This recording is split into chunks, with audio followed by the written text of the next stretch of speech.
warahmatullahi wabarakatuh. Hai anak-anak, anak-anakku sekalian kelas 8. Semoga kalian sehat selalu di rumah dan semoga kalian selalu dalam lindungan Allah Subhanahu wa taala. Anak-anakku, materi hari ini yaitu masih dalam tahap menggambar model. Seperti di slide ini, silahkan dilihat masing-masing. Bu Olive nanti akan membahas kelanjutan tentang materi menggambar model.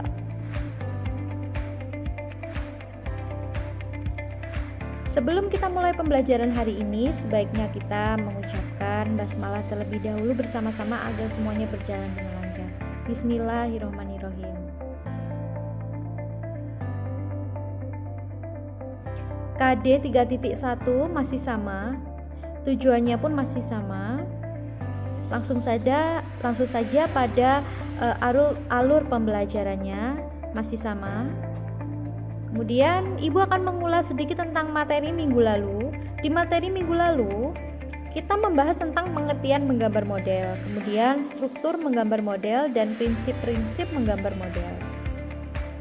Di minggu atau pertemuan kali ini kita akan membahas alat dan bahan menggambar model. Anak-anakku sekalian, ketika kita akan menggambar, kita sangat memerlukan bantuan alat dan bahan. Karena tanpa alat dan bahan kita tidak mampu atau kita tidak akan menggambar. Jadi alat dan bahan ini merupakan komponen yang penting dalam tahap-tahap menggambar. Beberapa alat dan bahan yang dapat digunakan dalam menggambar model dapat dijumpai dalam berbagai ukuran dan jenis barang, seperti pensil, penghapus, kertas, dan sebuah papan gambar.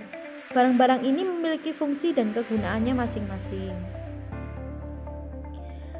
Bu Olive akan mengulas satu-satu ya tentang yang tadi sudah disebutkan, yaitu pensil. Pilihlah yang berukuran 2H, yaitu H yang berarti keras, HB medium, dan B atau 2B yaitu lunak.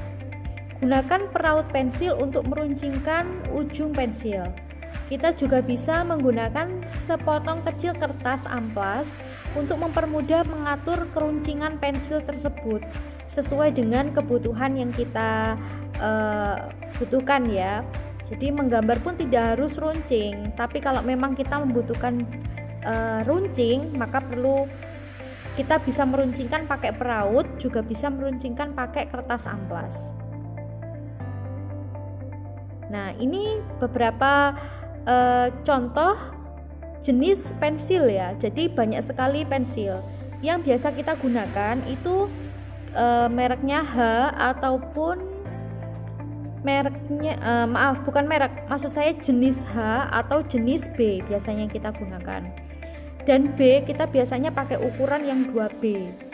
Jadi semakin besar angkanya, maka kalau B akan semakin tebal, akan semakin diameternya semakin besar. Seperti yang terlihat itu. B, 2B, 3B, 4B, 5B, 6B, 7B, 8B. Ketebalannya pun berbeda dan tergantung yang kita butuhkan. Jadi kalau kita misalnya butuh mengarsir banyak, itu kita bisa memakai 7B, 8B atau 6B sudah cukup.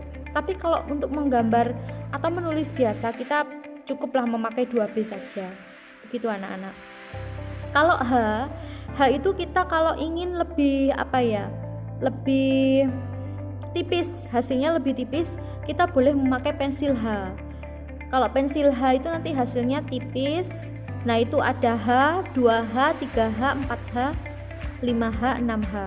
Jadi itu pun tergantung ketebalannya. Tapi kalau di H semakin angkanya semakin banyak, maka semakin tipis. Kalau di B angkanya semakin banyak, semakin tebal. Gitu anak-anak. Itu sudah ada contohnya, silakan sampean lihat sendiri. Kemudian penghapus. Pilihlah penghapus yang lunak dan lentur untuk membersihkan garis-garis pensil tanpa merusak kertas. Jadi biasanya kalau kita lagi menggambar itu kita tuh sering menghapus ya. Kalau kita sering menghapus itu akan kertasnya itu akan seperti mengelupas. Nah, itu kalau kita itu nanti kalau diwarnai jelek. Jadi lebih baik pilihlah penghapus yang lembut, yang lembek, yang lentur. Jadi itu nanti bagus kalau ini tidak rusak, membuat kertasnya nanti tidak rusak. Kemudian kertas, gunakan kertas gambar sesuai dengan kebutuhan, jangan terlalu tipis dan usahakan yang memiliki tekstur. Beberapa jenis kertas dapat digunakan untuk menggambar model seperti kertas ukuran standar A3, A4, Quarto. Untuk latihan bisa juga menggunakan kertas buram, gitu ya.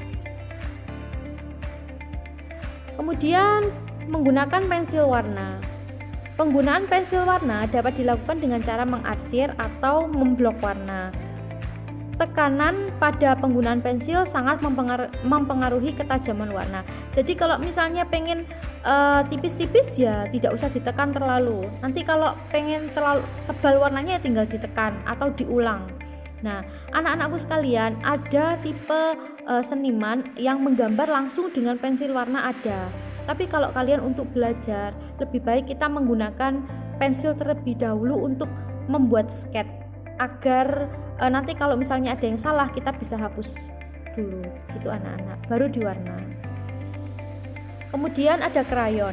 Bahan krayon terdiri dari dua macam, yaitu bahan berbasis kapur dan minyak lilin.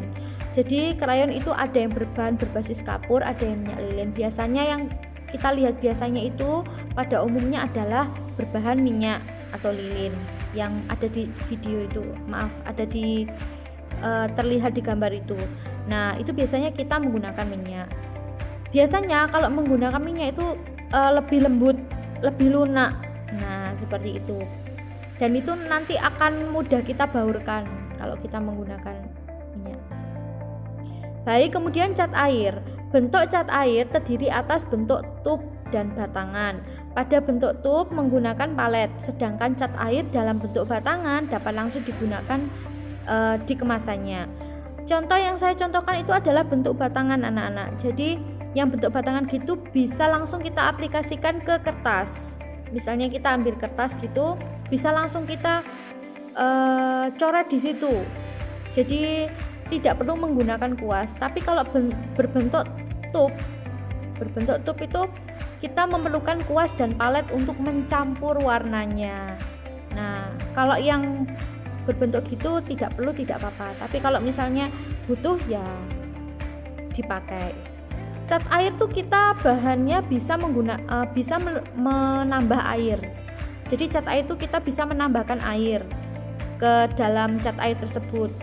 Biar nanti, tapi jangan terlalu banyak. Kalau terlalu banyak nanti kertasnya basah. Kalau kertasnya basah, gambar yang sudah kalian gambar tuh biasanya luntur juga, ikut juga gitu. Jadi kalau saran Bu Olive kalau ingin pakai cat air, nanti kalau kalian menggambar itu lebih baik langsung saja, mewarnainya langsung pakai cat air saja, tidak usah pakai air. Kalau pakai air pun dowikit saja, dowikit banget. Nah, itu ya. Baik anak-anakku sekalian, itu adalah sedikit peralatan yang bisa saya sampaikan, alat dan bahannya. Nanti kita akan praktek menggunakan alat dan bahan tersebut. Jadi kali ini Bu Olive tidak memberikan perintah untuk merangkum atau tugas merangkum. Silakan nanti sampean kerjakan sendiri kalau ingin merangkum, karena ini berupa video. Jadi takutnya boleh nanti kalian kalau tidak merangkum tidak belajar, seperti itu ya. Jadi silakan sampean rangkum sendiri. Kemudian nanti tugas berikutnya kita kumpulkan melalui WA saja. Baik anak-anak, apabila ada yang kurang paham dengan penjelasan Bu Olive, apabila ada salah kata, Bu Olive mohon maaf. Baik anak-anakku sekalian, saya tutup pembelajaran hari ini. Wassalamualaikum warahmatullahi wabarakatuh.